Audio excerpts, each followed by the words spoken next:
আমার স্ত্রী প্রতিরাতে তার অফিসের বসকে আমার বাসায় নিয়ে আসত। তারা দুজন রুমে বসে অফিসের প্রজেক্টের কাজ করত। আমি ভাবতাম অফিসের কাজ অফিসে করবে, বাসায় কেন? কিন্তু স্ত্রী তার অফিসের বসকে আমার বাসায় নিয়ে আসত এবং আমার আলাদা রুমে ঘুমাতে হতো। কিন্তু আমি একদিন ভাবলাম, তারা আসলে অফিসের কাজ করে নাকি অন্য কিছু করে তা নিয়ে ভাবতে লাগলাম। একদিন আমি ভাবলাম তারা কি করে সেটা আমার জানতে হবে। আর তাই একদিন রাতে চুপি চুপি আমার স্ত্রী রুমে গেলাম। তারপর আমি যা দেখেছিলাম সেটা কোনো স্বামীর পক্ষে মেনে নেওয়া সম্ভব ছিল না। তাহলে চলুন মূল বিষয়টা খুলে বলি। দরজা খুলতেই দেখলাম স্যুট পরিহিত এক লোকের প্রতি অনেকটা ঝুঁকে এসে আমার স্ত্রী মণি গল্প করছে। আমাকে দেখে মণির মুখে বিরক্তির ছাপ স্পষ্ট ফুটে উঠল। মণি বলল, বাজার থেকে আসতে এতক্ষণ লাগে? আমি বাজারের ব্যাগটা রাখতে রাখতে বললাম, কি কই মাছ নিতে দেরি হয়ে গেল? ও মণি চোখ মুখ কুঁচকে বলল, স্যার এর জন্য আর আমার জন্য 2 কাপ চা করে নিয়ে আসত। প্রত্যুত্তরে, কি এক্ষুনি আনছি কে বলে রান্নাঘরে চলে আসলাম। আসার সময় মণির সাথে ছেলেটার কথা কানে এল। ছেলেটা মণিকে বলল, ইনিকে মনে দীর্ঘশ্বাস ফেলে বলল, ও আমার স্বামী। কি বলো এসো? আমি ভেবেছিলাম কাজের কেউ হয়তো। তোমার স্বামী আমাদের জন্য চা বানিয়ে আনবে। এটা কেমন কথা? তখন মণি বলল, তুমি এসব নিয়ে ভাবিও না। ওর কাজই হল রান্নাবান্না করা, বাড়ির কাজ করা। কি তবু তো তোমার স্বামী, তাই না? আমার স্বামী তো কি হয়েছে? ও তো একজন বোকা মানুষ। বোকা থাকলেও তো রাগ করতে পারে। মনে হেসে বলল, ওর কোনো রাগ নেই, এসবেও কিছু মনে করে না, অনেকটা বেকুব টাইপের। রান্নাঘরে আসার পথের বেশি কথা কানে আসেনি। আমি অতি যত্নে 2 কাপ চা নিয়ে ওদের সামনে গেলাম।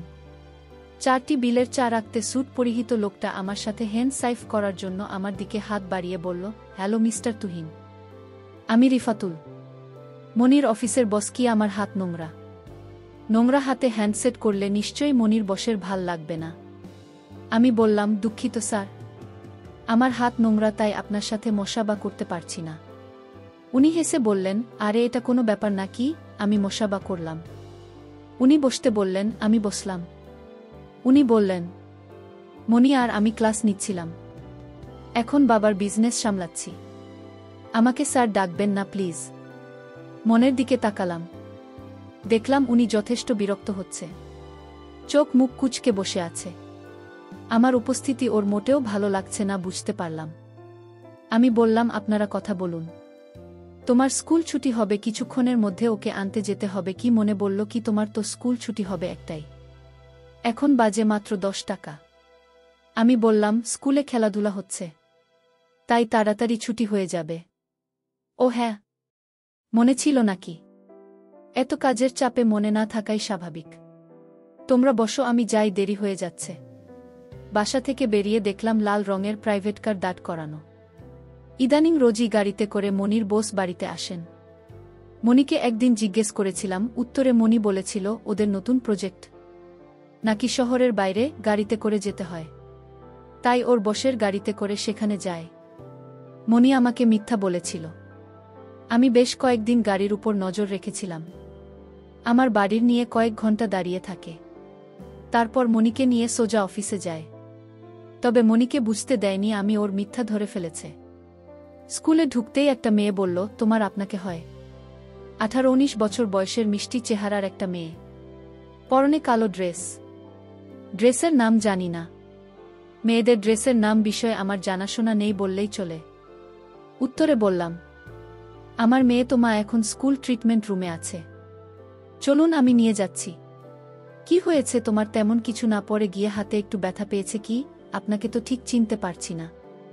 স্কুলের নতুন ম্যাম আপনি? আরে না, তোমার বান্ধবী রিয়াকে চেনেন? ব্যাগ, আমি ওর বড় হয়ে। ওরা দৌড়াতে গিয়ে একসাথে পড়ে গিয়েছিল। রিয়ার পায়ে একটু ব্যথা লেগেছে। কি?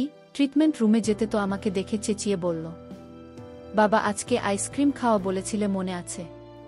হু, কিন্তু খাবে কি করে? হাতে তো ব্যথা পেয়েছ, আইসক্রিম ধরতে পারবে? বাবা হাতের ব্যথা শেষ হয়ে গেছে তো, আর ব্যথা করছে না। আগে তোমাকে নিয়ে বাড়ির দিকে যাচ্ছি, আমার এক হাতে আইসক্রিম, তোমাকে নিয়ে বাড়ির দিকে আসছি। আমি বললাম, খুব তো বল, হাতে ব্যথা নেই, আইসক্রিম ধরতে পারবে কি? এখন দেখি তো আমার তোমাকে আইসক্রিম খাইয়ে দিতে হচ্ছে। বাবা তুমি তো বলো মাঝে মধ্যে মিথ্যা বললে কোনো ক্ষতি নেই। ব্যথা খুব না? অল্প অল্প অল্প হলে এতগুলো ওষুধ লিখে দিত। তোমার গাল ফুলিয়ে বলল, বাবা তুমি দেখছি রুবিনের মতো। আমি হেসে বললাম, রবিনকে আমার ক্লাসে পড়ে, সারাক্ষণ আমার উপর খবরদারি করে। এটা কেন করছি ওটা কেন করছি এসব নিয়ে বকা দেয় কি তাই নাকি? রবিনা বার তোমাকে ভালোবাসে নাকি? বাবা কি যে বলো তুমি, খুব আমার লজ্জা পাচ্ছ দেখ। রবিন দেখতে কেমন? আমার মতো হ্যান্ডসাম? তুমি তো ফর্সা। ও তোমার মতো এত ফর্সা না। আমার থেকে একটু লম্বা ঘুম। একটু লম্বা বলার সময় তোমার নখের মধ্যে একটু ফাঁকা রেখে দেখিয়ে দিল।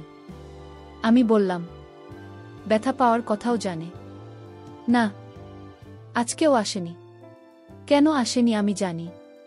তুমি কেমন জানো? কালকে টিফিন খেতে খেতে বলেছিলাম আজকে আমি স্কুলে আসতো না, তোমার সাথে সিনেমা দেখতে যাব, তাই আসেনি। তার মানে তুমি স্কুলে না আসলে রবিন আসে না? হ্যাঁ। বাবাও খুব বোকা তাই না?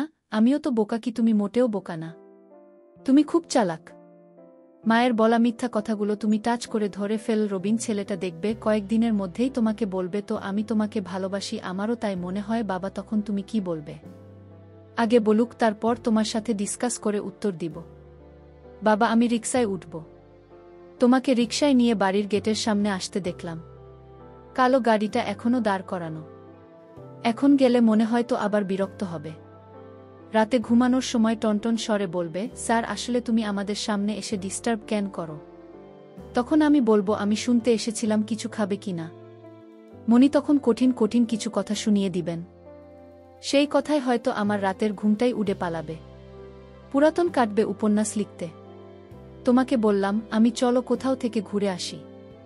এখন বাড়িতে না গেলে মা বকা দিবে না? না দিবে না। আমি থাকতে মা বকা দিতে পারবেন আগে। সুদানে একটা বেঞ্চে বসে আছি। তোমার জেদ করায় আর একটা আইসক্রিম কিনে দিয়েছি। তোমার আইসক্রিম খেতে খেতে হঠাৎ বলল, তুহিন আঙ্কেল আসছে কি করে জানলি? গাড়ি দেখলে না? তুহিন আঙ্কেলের কাপড়ের ডিজাইনগুলো কিন্তু সুন্দর হয় তাই না বাবা? আমি কিছু বললাম না। ওদের চা পাতার বিজনেস। তোমার নিশ্চয়ই রিলেটেড কিছু চোখে পড়ছে, তাই এটা বলছে।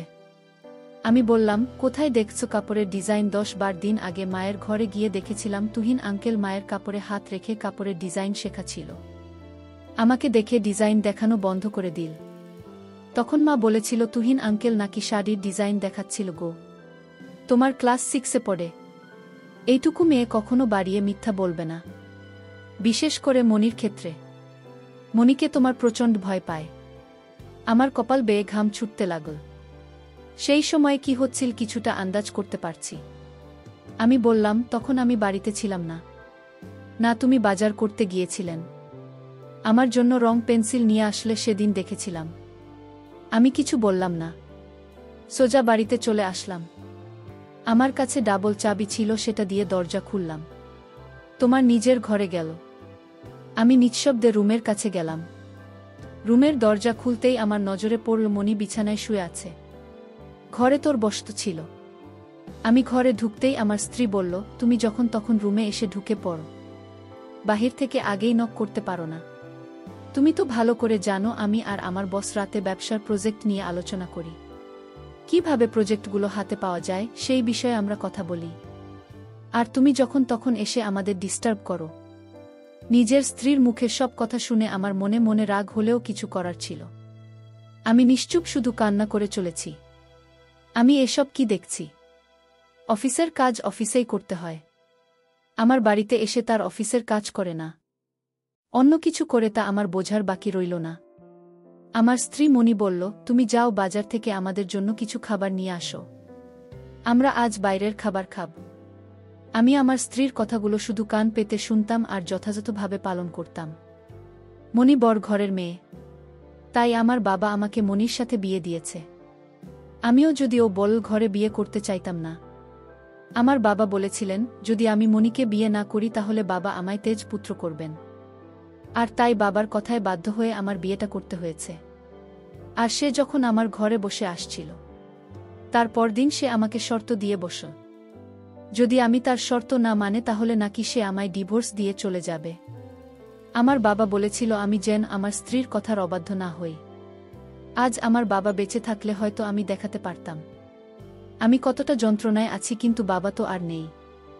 বাবা মৃত্যুর আগে বলেছিল, তুমি কখনো মনিকে কষ্ট দিবি না, সে যা বলে তা পালন করে নিবি। তাকে কোনোদিন কোনো কথায় বা আচরণে থাকে কষ্ট দিবি না, আমায় কথা দেয়। আমি মৃত্যুর সময় বাবাকে আমি কথা দিয়েছিলাম যে আমি কোনো দিন মনিকে কষ্ট দিব না। আমি মনিকে সারা জীবন আগলে রাখব। আজ বাবার কথা রাখতে গিয়ে আজ আমার এই পরিণতি। আমার চোখের সামনে আমার স্ত্রী বাজে কিছু করছে, তাও আমি চোখ বুজে মেনে নিচ্ছি, কারণ আমি বাবার কথায় আটকা পড়ে আছি। তাই আমার স্ত্রীকে আমি জোর গলায় কিছু বলতে পারছি না। আমাকে বাড়িতে চাকরের মতো থাকতে হয়।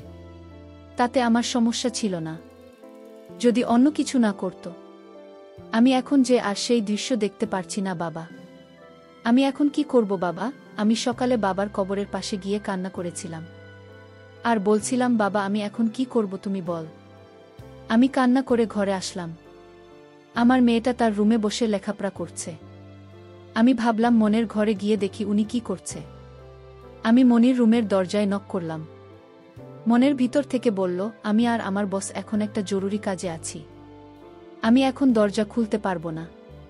তুমি এখন আমাদের ডিস্টার্ব করো না, কারণ আজ যদি অফিসের কাজ সম্পূর্ণ না শেষ করতে পারি তাহলে আমাদের প্রজেক্ট হাতছাড়া হয়ে যাবে। আমার স্ত্রী হয়তো ভাবে আমি বোকা, আমি কিছুই বুঝি না। আরে আমি তো বোকার অভিনয় করে আছে, শুধু আমার বাবার আত্মা কষ্ট পাবে তাই। আমি রুমের জানালা দিয়ে উকি দিয়ে দেখলাম, তারা খুব ঘনিষ্ঠ। আমি সেই দৃশ্য দেখে আমার মনটাকে কিছুতেই বুঝতে পারছিলাম না। আমার চোখ দিয়ে অনবরত পানি ঝরছে। আমার চোখে পানি দেখে আমার মেয়ে বলল, আব্বু তুমি কাঁদছো কেন? আমি আমার মেয়েকে বললাম, মামি আমি তোমায় একটা প্রশ্ন করব, তুমি উত্তর দিতে পারবে। মামি বলল, ঠিক আছে বাবা বলো। আমি আমার মেয়েকে জিজ্ঞেস করলাম, তুমি কাকে বেশি ভালোবাসো, তোমার আমাকে না আমাকে? আমার মেয়ে বলল, বাবা আমি আমার মাকে ঘৃণা করি। আমার ভীষণ খারাপ মানুষ। আমি আমার মায়ের কার্যকলাপ দেখেছি। আমি আমার মাকে মা বলে স্বীকার করতে চাই না বাবা। তুমি আমার মা, তুমিই আমার বাবা। তাহলে মামি আমি যদি তোমার আম্মুকে এই বাড়ি থেকে বিদায় করে দেয় তাহলে তুমি আমায় কোনোদিন ছেড়ে যাবে না? কখনো যাব না বাবা, তুমি আমার সব। আমি আমার মেয়ের কথা শুনে আমার বুকটা গর্বে ভরে উঠল। এর 2 দিন পর আমি ঘুমের মধ্যে স্বপ্ন দেখতে পেলাম। বাবা আমায় বলছে, বাবা আমি বড় অপরাধ করে ফেলেছি। আমি এই মেয়ের চরিত্র সম্পর্কে না জেনে তার বাবার অনুরোধে আমি তোকে বিয়ে করেছি। আর সেই নিয়ে এতটা জঘন্য হতে পারে তা আমার জানা ছিল না। আমি খবর এই মেয়ের চরিত্রের জন্য আমি আজ খুব শাস্তি পাচ্ছি। বাবা আমি ভুল করেছি, তুই যত দ্রুত সম্ভব এই মেয়েটিকে তালাক দিয়ে ফেল এবং এই বাড়ি থেকে বের করে দেয়। আমি খুব কষ্টে আছি। আমি ঘুমের মধ্যে স্বপ্ন দেখে আমি হঠাৎ করে আমার ঘুম ভেঙে গেল। আর এরপর দিন আমি আমার বুকেই বাড়ি থেকে চিরদিনের জন্য তালাক দিয়ে বের করে দেই। প্রিয় দর্শক বন্ধুরা, আমি কি কাজটা ঠিক করিনি? তোমরা কমেন্ট অবশ্যই জানাবে। আর এরকম গল্প পেতে আমার চ্যানেলটিকে সাবস্ক্রাইব করে পাশে থাকবেন। প্রিয় বন্ধুরা, গল্পটি ভালো লাগলে অবশ্যই কমেন্ট করে জানাবেন। আর নিয়মিত এমন আলাদা স্বাদের গল্প শুনতে ভিডিওটিতে লাইক এবং চ্যানেলটিকে সাবস্ক্রাইব করে সাথেই থাকুন। আর হ্যাঁ, নোটিফিকেশন বেলটি অল করে রাখবেন, যাতে পরবর্তী গল্প সবার প্রথমে আপনাদের কাছে পৌঁছে যায়। ধন্যবাদ বন্ধুরা, ধন্যবাদ।